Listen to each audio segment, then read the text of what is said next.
The following is the views of MC and Jester. If you don't like our views, don't listen to our podcast.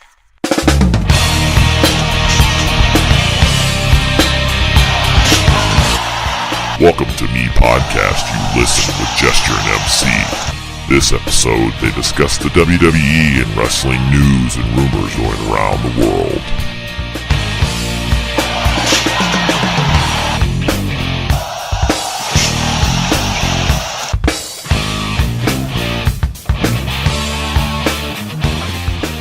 All right, welcome to Me Podcast, You Listen. This is Jester. I'm here with MC.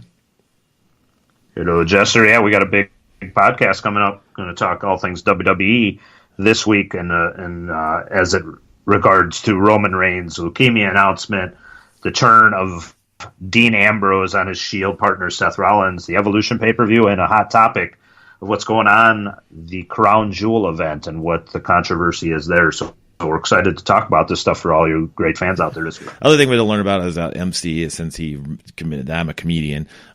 Also, me and him met each other because we started doing independent pro wrestling together. And he's a big fan of pro wrestling, probably more than I am. And one of the things I wanted to get his take on was the whole announcement of Roman Reigns basically taking a break from it because he has cancer. I forget which kind of cancer it was. Leukemia. And so one of the things he wrote about it, and I saw in your blog, you wrote about the whole announcement. At first, I thought it was fake, but then I thought that would be kind of low for WWE to make that statement. Yeah, that's what was revealed on there. Yeah, that was real tears and real emotion at the start of Monday Night Raw this past Monday. So with that announcement, I had a good friend who beat it as well into remission, and Roman himself, had beat it 11 years ago. He was diagnosed, I think, when he was 22, and that was, this was stuff that wasn't well known and kept under wraps. But with it returning, he made an impassioned speech and had to unfortunately sacrifice and relinquish the title. A lot of people showing their support. One of the main reasons for him doing this as well, where you can't hide it because he had to relinquish the belt, was trying to raise awareness for this cancer, and and with raising funds and hopefully putting some more eyeballs on this too. Hopefully it does just that, and hopefully we'll see him back in the ring again. He said by no means was this a retirement speech, but he's got to take some time off, of course, for treatment, and our definitely thoughts and prayers are with him. Hopefully he'll be back soon. Yeah, and then I thought the part that he's part of that group, the group that together, what's the name of it? The Shield. The Shield. And so on there, he has these characters, and then one of the characters turned heel that night, all of a sudden decided to turn from good guy to bad guy. And I thought it was funny that you posted pictures of that and how people reacted. And the one thing I think is awesome about WWE wrestling, and even when I was growing up, but now I'm in my 40s, I don't think I watch it as much as I would like, but the character, people like 50 years old, and they see this type of storyline change, and the reaction that you get from the crowd is like, it's a pop for the wrestlers, but how gullible are these adults that they are like questioning, they're like, why are you doing this? Please stop. Like they're pleading with these characters, even though afterwards they're probably in the back, sharing a beer or hanging out and probably doing normal buddy things. But out there on the stage, they're showing that they're, one's a heel and one's a face. And then what was your take on that whole change? I mean, I know you said it was pretty much storyline that was coming, but it came right after his buddy announces he has cancer. So yeah, I think the timing is where they got it. This was definitely brewing. If you were following Raw, any of our listeners, up to this point, there was teased dissension in the Shield. And with Roman having to take this time off, okay, so there's not going to be a Shield anyway, so he can't technically turn on Roman, of course. He's taken off the board here. The only left natural thing is, how can we do this and catch people off guard? So what they did at the end of Raw was they had both Dean Ambrose, who was the one turning heel, and Seth Rollins, the other two remaining members of the Shield, in their full Shield gear. And dare I say, they're dedicating it to Roman. So here they are. They're facing Drew McIntyre, Dolph Ziggler. They beat him for the tag team titles, which a lot of people, okay. And then it was almost immediately celebration. They hug, and within seconds, he kicks him in the gut. He DDTs him, gives him his dirty deeds finisher. And I think that shock, where the fans are kind of on the elation of, hey, this is a great moment. It's for Roman, all this. And I think that just shock of it was the perfect time. We're going to find out more on Monday, his exact reasoning. But the cool thing, Dean's jaw jacking all this time while he's beating Seth up. Dozer rips the mats up, and he gives him a second dirty deeds on the cement floor. And all these fans, like you were saying, just one of them particularly, the lady in the crowd with her hands out, just in mouth dropped. It was just so funny to me. Like, what the fuck? That type of moment, and that's exactly what they were looking for. And they did it. And if this was going to happen still and needed to happen, I think, for Dean's character, they chose the right scenario after winning the tag titles, regardless of what they do with them. And they chose the best time because it was a feel-good moment turned right on its head. And I think that was the best type of heel turn you could do at the time. Yeah, I think that was a good time to do it, to get on everybody's emotions, because they thought that because they came out and hugged Roman Reigns and they were crying and they were all standing together, and then he turns on the crowd like that. It's just a typical WWE ending to a Monday Night Raw, which always keeps people wanting to watch it again. The other thing I was looking at news under the Bleacher Report, and it showed on Ringside News that Steve Austin and Jerry Lawler apparently are under consideration as new WWE announcers. Have you heard about this, MC? Coming up to return to the broadcast booth you're talking about? So I guess they're looking at I don't know what's going on with the WWE announcers, and it does seem like there's different people all the time, but one of the things that they're talking about is that they're considering bringing back Steve Austin and Jerry the King Lawler, which I thought he was dead. So I didn't know he was still alive, but coming back and announcing, what would be your thought on that? Would you think that would be a good idea? You think that would be something to bring it, like almost like the Taz kind of, what was the other guy's name that was on there for a while? Kind of bringing that whole aspect of just like shit talking announcers. Oh, you're talking like Bobby the Brain Heenan type of color commentary, kinda. Jesse the Body Ventura. Yeah.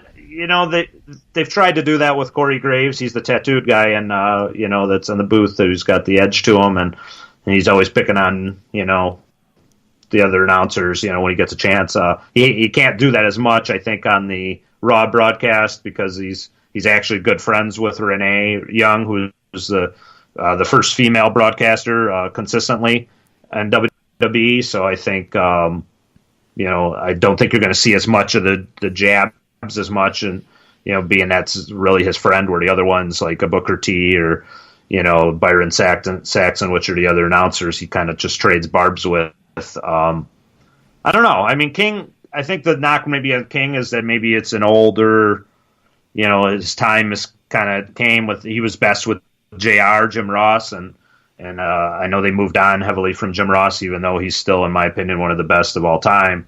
Austin, I'm not sure. I really.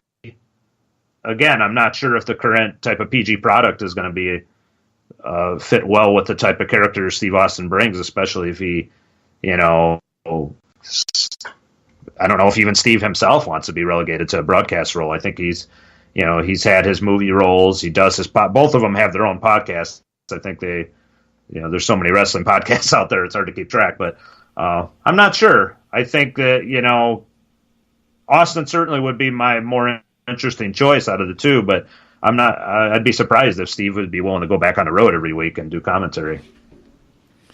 I'm thinking that working on this new switchboard, I think I might have deleted my voice on that, so we might have to cut that part out there. So, okay. I don't think I ever got I don't think I even got to say to the part about the Austin 316 thing. I'm pretty sure I fucked that whole up. You spill a beer on your spill a beer and short circuit your keyboard. So for some reason, if you don't we don't hear you ask the question about Stone Cold Steve Austin, Jerry Lawler, you'll just have you just randomly talking about it for no reason and just out of nowhere, even though you didn't hear me say anything to you. Well, I think to wrap up our like wrestling portion of it, so we got one more teaser of it. I just I do want to plug the Evolution pay-per-view. It's the first female all-woman pay-per-view that's going to be coming up as we broadcast this coming weekend, and maybe by the time people hear this, it'll have happened. But looking forward to it. I think it's on the flip end when they do those events in Saudi Arabia, and I know this one's kind of got a lot of controversy around this one if they end up doing it. We don't necessarily have to go there, at this time. But I know this is on the antithesis that there's no women on that card. So in response, it's kind of cool that they've done an all-women's pay-per-view, and it's a lot of legends being brought back for this one. And I think it's going to be a lot of nostalgia, but a lot of cool excitement going on. And I'm definitely going to check this one out. So hopefully we'll have a review and so you're referring coverage to of that. You're referring to the Crown Jewel that's going to come out. That they're calling it Crown Jewel. Yeah, Crown Jewel is the Saudi Arabia event, which is WWE is under fire for currently still having it scheduled, but they're kind of keeping it the location kind of still. They're not broadcasting that as much as they are the matches, of course. And of course with the controversy that's happening there with the journalist being killed, and there's a lot of people that are saying WWE shouldn't do the Crown Jewel event in Saudi Arabia. At least they should change the location. Can you believe this shit that they actually are talking about Hulk Hogan possibly appearing at the Crown Jewel? I don't know. Yeah, that's what they say. I know that Hulk Hogan to appear at Crown Jewel with a question mark. I don't know. I know that money talks, and a lot of times that last event that happened, excuse me, in Saudi Arabia, which was the Greatest Royal Rumble, the Prince was heavily into requesting certain stars be there. So, but now, with the controversy that's happening, it's like McMahon and the WWE is getting paid millions of dollars to do this event in Saudi Arabia, but people are questioning should they, and that's really kind of like the controversy. Which as of record time here, the rumor is John Cena and Daniel Bryan, two of the company's biggest stars of all time, not wanting to actually go there. Well, just to let you know, one of the old wrestlers from back in the day, Hacksaw Jim Duggan, actually is coming forward, and that's a voice of the WWE Hall of Famer there. And he's saying that he thinks that the going there is not a bad thing, and that the company's decision to hold it is okay, and that he basically quoted from TMZ that you can't control what goes on in other parts of the world. In his interview, he says you just hold the rest of the world to our values, and what happens over there happens over there. That was the statement of a Hall of Famer right there, who probably has a few brain cells missing, because he doesn't give a crap. He just going to go over there. Hacksaw's probably going to show up and go ho all the time and run around with his 2x4, and so he's just looking for a way to get himself on TV, I think so. Well, the safety of the superstars, and if, again, a lot of this type, a lot of the wrestling business is rumors, and people make a living, on what they call the dirt sheets of, Wrestling Observer or Pro Wrestling Torch. They throw out, a lot of these things. They got their sources, and then in the mainstream media, people get a hold of this stuff. So if it's true with John Cena and Daniel Bryan do not want to go over there, they shouldn't be pressured and forced to go over there. But again, Vince McMahon holds a lot of power. He gets a lot of influence. If you don't have that top spot, a lot of those guys are fearful for upsetting or bucking the system, so to speak. So you got a lot of people on edge that they may not want to go into dangerous places and stuff, but on the same token, what do? It's their job. A lot of times, Rob Van Dam was caught under he spoke on, many times of, as much as, he'd support and love the troops, he didn't want to go over to, war zone and perform. And it was, he was told it was optional, but they were, saying, but it would be really nice for you to go. It's almost like that strong arming thing. And if these wrestlers don't feel safe and they don't want to go there, I don't think McMahon or the WWE should force them into going. I don't care, how much money they're getting thrown at them. This is a topic that's, it's pretty hot and heavy going on right now. And I don't know where you stand on it. I know we did talk about maybe discussing this before the show, but do you believe that what are your thoughts, Jester? Do you feel like these guys should be doing this? Do you feel like it should be their choice, regardless? So how do you feel about the matter in general? I think as far as people wanting to make money and making